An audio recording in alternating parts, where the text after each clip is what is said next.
ಸತ್ಯವಂತನೂ ಪರಿಶುದ್ಧನೂ ಆಗಿರುವಂತಹ ಯೇಸು ಕ್ರಿಸ್ತನ ಪರಿಶುದ್ಧ ನಾಮಕ್ಕೆ ಮಹಿಮೆ ಉಂಟಾಗಲಿ.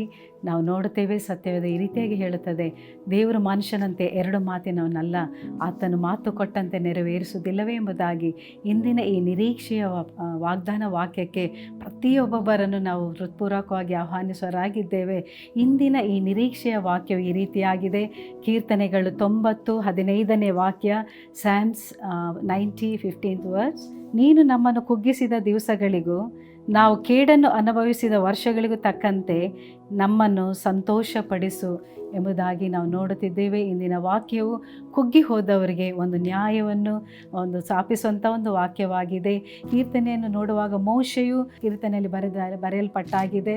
ಯಾಕೆಂದರೆ ಇಸ್ರಾಯೇಲ್ ಜನರ ಐಗುಪ್ತ ದೇಶದಲ್ಲಿ ಅನೇಕ 430 ವರ್ಷಗಳ ಕಾಲ ಗೋಳಾಡಿದ್ದು, ಕಷ್ಟಪಟ್ಟದ್ದು, ಕಣ್ಣೀರು ಇಟ್ಟದ್ದು, ಅವರು ಬಿಟ್ಟು ಕೆಲಸ ತಗೊಳ್ಳುವಾಗ, ಗುಲಾಮತನದಲ್ಲಿರುವಾಗ ಅದಕ್ಕೆ ತಕ್ಕ ಪ್ರತಿಫಲ ದೊರೆಯದೆ, ಅವರ ಆಹಾರವು ಸರಿ ಇಲ್ಲದೆ ಕಷ್ಟದಲ್ಲಿ ಇರುವಾಗ ಅವರು ಮೊರೆ ಇಟ್ಟದ್ದು ಎಂಬುದಾಗಿ ನಾವು ನೋಡ್ತಿದ್ದೇವೆ. ಆದ್ದರಿಂದಲೇ ಮೋಶೆ ಹೇಳ್ತಾನೆ, ನಮ್ಮನ್ನು ಕುಗ್ಗಿಸಿದ ದಿವಸಗಳಿಗೂ ನಾವು ಕಂಡಂಥ ಕಷ್ಟದ ದಿವಸಗಳಿಗೂ ನಮ್ಮನ್ನು ನೀನು ಸಂತೋಷಪಡಿಸೆಂಬುದಾಗಿ. ಹೌದು ಕ್ರಿಸ್ತನಲ್ಲಿ ಪ್ರಿಯರೇ, ಅದೇ ಥರ ಈ ದಿವಸದಲ್ಲಿ ನೀವು ಸಹ ಅನೇಕ ವಿಧವಾದ ಕಷ್ಟಗಳಲ್ಲಿ ಹೋಗಿರಬಹುದು.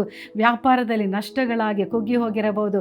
ಕುಟುಂಬದಲ್ಲಿ ಹೋರಾಟಗಳು ಬಂದು ಪ್ರತ್ಯೇಕವಾಗಿ ನೀವು ಕುಗ್ಗಿ ಹೋಗಿರಬಹುದು. ಪ್ರತಿಯೊಂದು ಕಾರ್ಯಗಳಲ್ಲಿ ನೀವು ಕುಂದಿ ಹೋಗಿದ್ದೀರ ಎಂಬುದಾಗಿ ನೋಡೋದಾದರೆ, ದೇವರೇ ಈ ವಾಕ್ಯ ಒಂದು ಪ್ರಕಾರ ನಮಗೆ ಹೇಳಿಕೊಡುವ ಆತನಾಗಿದ್ದಾನೆ. ಆತನು ನಿಜವಾಗಿ ಕುಗ್ಗಿ ಹೋದವರಿಗೆ ನ್ಯಾಯವನ್ನು ಸ್ಥಾಪಿಸುವ ದೇವರೆಂಬುದಾಗಿ ನೋಡ್ತಿದ್ದೇವೆ.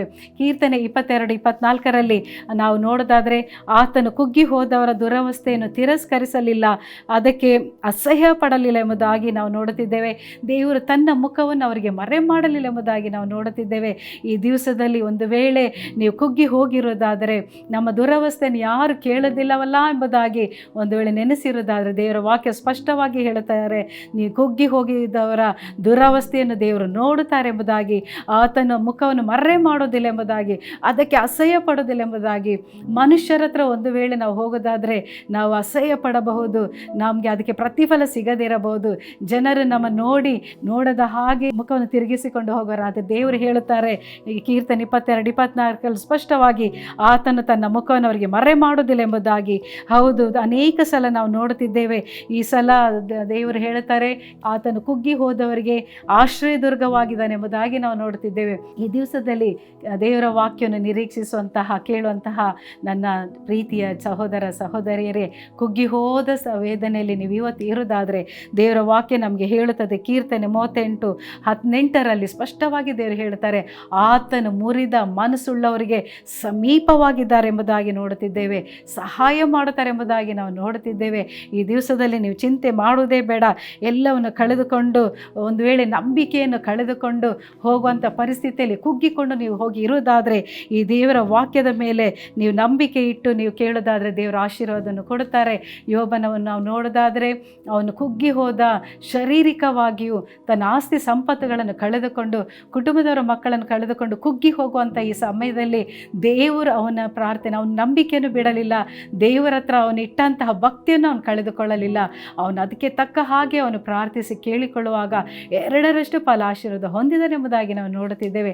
ಈ ದಿವಸದಲ್ಲಿ ಸಹ ಈ ಕಾರ್ಯಕ್ರಮವನ್ನು ವೀಕ್ಷಿಸುವಂತಹ ನನ್ನ ಸಹೋದರಿಯೇ, ಕರ್ತನು ನಿಮ್ಮ ಕುಗ್ಗಿ ಹೋಗಿರುವುದಾದರೆ ಆತನ ಆಶ್ರಯ ದುರ್ಗವಾಗಿದ್ದಾನೆ, ಆತನು ಸಹಾಯ ಮಾಡುತ್ತಾನೆ, ಆತನ ನ್ಯಾಯವನ್ನು ಕೂಡ ಸ್ಥಾಪಿಸುವ ದೇವರೆಂಬುದಾಗಿ ನಾವು ನೋಡುತ್ತಿದ್ದೇವೆ.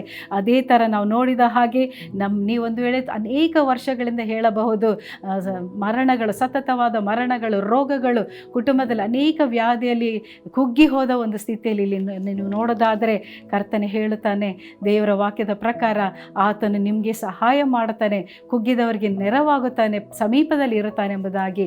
ಈ ವಾಕ್ಯವನ್ನು, ವಾಗ್ದಾನ ವಾಕ್ಯವನ್ನು ಇಟ್ಟುಕೊಂಡು ನೀವು ಕ್ಲೇಮ್ ಮಾಡೋದಾದರೆ, ನೀವು ದೇವರ ವಾಕ್ಯವನ್ನು ಇಟ್ಟುಕೊಂಡು ನೀವು ಇದನ್ನಿಟ್ಟು ಪ್ರಾರ್ಥಿಸುವುದಾದರೆ, ಖಂಡಿತವಾಗಿಯೂ ದೇವರು ನಿಮಗೆ ಆಶೀರ್ವದಿಸ್ತಾರೆ. ನಾನು ಕುಗ್ಗಿ ಹೋದ ದಿವಸಗಳಿಗೆ ದೇವರೇ ನನ್ನನ್ನು ಸಂತೋಷಪಡಿಸೆಂಬುದಾಗಿ ನೀವು ಕೇಳೋದಾದರೆ, ದೇವರು ನಿಶ್ಚಯವಾಗಿ ನಿಮಗೆ ಮಾಡೋರಾಗಿದ್ದಾರೆ. ನಾವು ಪ್ರಾರ್ಥನೆಯಲ್ಲಿ ಕೇಳೋಣ. ಮಹಾಪ್ರೀತಿ ಸ್ವರೂಪನಾದ ತಂದೆಯಾದ ದೇವರೇ, ಇವತ್ತಿನ ದಿವಸದ ಈ ನಿರೀಕ್ಷೆಯ ವಾಗ್ದಾನ ವಾಕ್ಯವು ಸ್ವಾಮಿ ದೇವರೇ, ಈ ರೀತಿಯಾಗಿ ನಾವು ನೋಡುತ್ತಿದ್ದೇವೆ. ಇಸ್ರಾಯೇಲ್ ಜನರು ಕುಗ್ಗಿ ಹೋದ ಸಮಯದಲ್ಲಿ, ಕಣ್ಣೀರಿಟ್ಟ ಸಮಯದಲ್ಲಿ ಕರ್ತನೆ ಮೋಶೆಯು ಪ್ರಾರ್ಥಿಸುವಂಥದ್ದಾಗಿದೆಯಲ್ಲಪ್ಪ. ನಮ್ಮನ್ನು ಕುಗ್ಗಿಸಿದ ದಿವಸಗಳಿಗೂ ನಾವು ಕೇಡನ್ನು ಅನುಭವಿಸಿದ ವರ್ಷಗಳಿಗೂ ತಕ್ಕಂತೆ ನಮ್ಮನ್ನು ಸಂತೋಷಪಡಿಸಿ ಕೇಳಿದಾಗೆ ಈ ದಿವಸದಲ್ಲಿ ಈ ಕಾರ್ಯಕ್ರಮವನ್ನು ವೀಕ್ಷಿಸುವಂತಹ ಪ್ರತಿಯೊಂದು ನನ್ನ ಸಹೋದರ ಸಹೋದರಿಯರನ್ನು ದೇವರೇ, ಅವರು ಕಳೆದುಕೊಂಡಂಥ ಎಲ್ಲ ಆಶೀರ್ವಾದಗಳಪ್ಪ, ಮನೆಯಲ್ಲಿ ಸತತವಾದ ಮರಣಗಳು, ವ್ಯಾಧಿಗಳು, ನಷ್ಟಗಳು, ವ್ಯಾಪಾರದಲ್ಲಿ ಅವರಿಗೆ ಆಶೀರ್ವಾದ ಇಲ್ಲದೆ ಇನ್ನು ನಾನಾ ವಿಧವಾದ ಹೋರಾಟಗಳಲ್ಲಿ ನ್ಯಾಯವಿಲ್ಲದೆ ಇರುವಂತಹ ಪ್ರತಿ ಒಂದೊಂದು ದೇವರು ವೀಕ್ಷಿಸುವ ಮಕ್ಕಳನ್ನು ನೀನು ನ್ಯಾಯ ಕೊಡುವುದಕ್ಕಾಗಿ ಸ್ತೋತ್ರ. ಕೀರ್ತನೆ 22-24 ನೀವು ವಾಗ್ದಾನ ಮಾಡಿದಾಗೆ ಆತನು ಕುಗ್ಗಿ ಹೋದವನ ದುರವಸ್ಥೆಯನ್ನು ತಿರಸ್ಕರಿಸಲಿಲ್ಲ, ಅದಕ್ಕೆ ಅಸಹ್ಯ ಪಡಲಿಲ್ಲ, ನೀನು ನಿನ್ನ ಮುಖವನ್ನು ಅವರಿಗೆ ಮರೆ ಮಾಡಲಿಲ್ಲ ಎಂಬುದಾಗಿ ವಾಕ್ಯದಲ್ಲಿ ನಾವು ನೋಡುತ್ತಿದ್ದೇವೆ. ಆತನು ತಾನೇ ಪ್ರಾರ್ಥನೆಗೆ ಕಿವಿಗೊಟ್ಟನೆಂಬುದಾಗಿ. ಹೌದು ಯೇಸು ಸ್ವಾಮಿ, ಈ ಸಮಯದಲ್ಲಿ ದೇವರವರು ಕುಗ್ಗಿ ಹೋದ ಪರಿಸ್ಥಿತಿಗಳಲ್ಲಿ ದೇವರ ನೀನು ಆಶ್ರಯಗಿರಿಯಾಗಿರುವುದಕ್ಕಾಗಿ ನಿಮಗೆ ಸ್ತೋತ್ರಪ್ಪ. ಕರ್ತನು ವಾಕ್ಯ ಹೇಳುತ್ತದೆ, ಮುರಿದ ಮನಸ್ಸುಳ್ಳವರಿಗೆ ಆತನು ಸಹಾಯ ಮಾಡುತ್ತಾನೆಂಬುದಾಗಿ ಯೇಸು ಸ್ವಾಮಿ. ಹೌದು, ಈ ಸಮಯದಲ್ಲಿ ಮುರಿದ ಮನಸ್ಸೊಂದಿಗೆ ಕುಗ್ಗಿಕೊಂಡು ವೇದನೆಯಲ್ಲಿ ದುಃಖದಲ್ಲಿ ಅಪಾದರೆ ಇರುವಂತಹ ಪ್ರತಿ ಒಂದೊಂದು ವೀಕ್ಷಕರನ್ನು ನೀನು ಆಶೀರ್ವದಿಸು. ಅವರ ಕಣ್ಣೀರಿಗೆ ಪ್ರತಿಫಲವನ್ನು ಕೊಡು.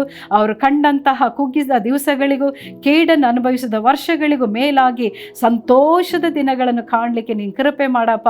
ಅವರಿಗೆ ನೀನು ದಯೆ ತೋರಿಸುವುದಕ್ಕಾಗಿ ನಿಮಗೆ ಸ್ತೋತ್ರ ಸ್ವಾಮಿ. ನಿಮ್ಮ ಪರಿಶುದ್ಧವಾದ ಕರಗಳಲ್ಲಿ ಒಪ್ಪಿಸಿಕೊಟ್ಟಿದ್ದೇನೆ. ಈ ವಾಗ್ದಾನದ ವಾಕ್ಯಕ್ಕೆ ಅನುಸಾರವಾಗಿ ಅವರನ್ನು ನೀನು ಎಲ್ಲ ಕಂಡಂಥ ವೇದನೆಯ ವರ್ಷಗಳಿಗೆ ಈ ಬರುವ ದಿವಸಗಳಲ್ಲಿ ಆಶೀರ್ವಾದವನ್ನು ಕಾಣಲಿಕ್ಕೆ ನೀನು ಮಾಡೋದಕ್ಕಾಗಿ ಸ್ತೋತ್ರ. ಸಂತೋಷಪಡಿಸೋದಕ್ಕಾಗಿ ಸ್ತೋತ್ರ. ಯೇಸುವಿನ ನಾಮದಲ್ಲಿ ಬೇಡಿದ್ದೇವೆ ತಂದೆ, ಆಮೇನ್.